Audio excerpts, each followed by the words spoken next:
Research shows that women tend to have stronger inter-hemispheric connections between left and right brain, which supports integrative thinking, multitasking, and emotional regulation. These structural and functional differences between women and men in brain connectivity patterns can support more integrated emotional cognitive processing in women's brain. But there are no great corpus-callosum differences in our brains. Instead, the differences are complex, context-dependent, and shaped by experience.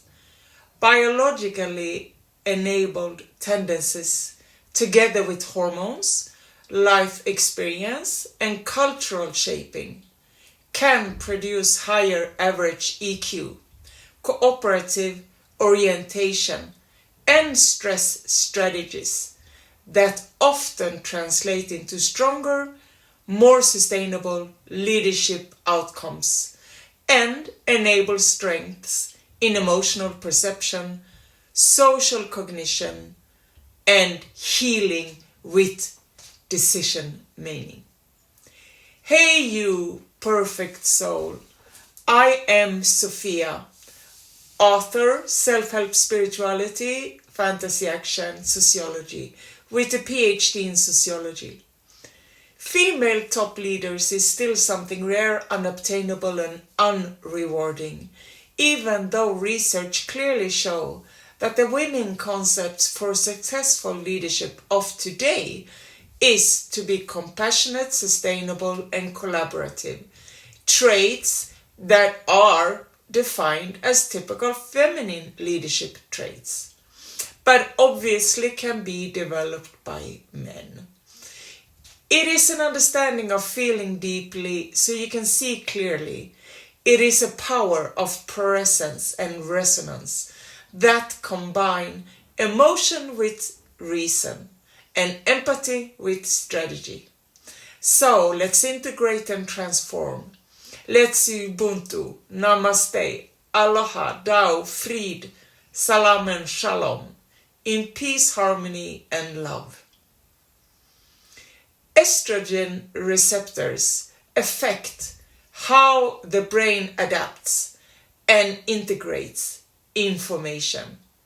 Research shows that estrogen influences and supports synaptic plasticity and neuroprotection and neural network modulation, especially in brain regions tied to learning, memory, and social cognition. This shows that relational intelligence is grounded in brain and body. Women often exhibit greater intra-system connectivity within networks tied to social cognition and emotional regulation, and stronger functional integration between networks. This suggests a possible biological basis for integrating emotion and cognition required in flexible thinking, emotional regulation, and networked connectivity. With this knowledge, why are women then still underrepresented in leadership roles?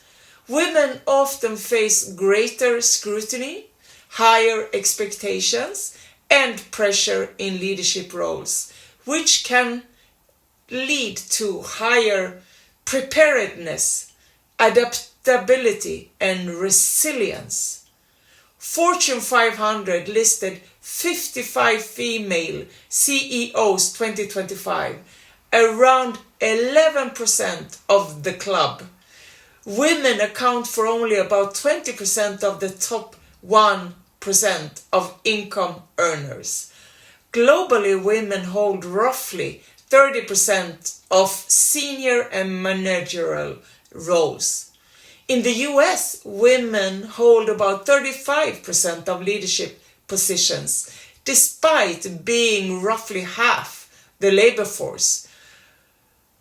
By 100 men promoted, only 81 women receive the promotion. The proportion of women is lower the higher you look up the income distribution. Leadership positions is also difficult for women to achieve in Asia and Africa. Asian economies often show high education for women and strong labor participation, but still it is a male-oriented leadership in business and politics. Some African countries have advanced female educational attainment and women in politics, while other African countries have low adult female literacy, high female poverty concentration, and legal or conflict-driven barriers. Latin America has the most female CEOs globally at 32%, while Africa leads with 68% female HR directors.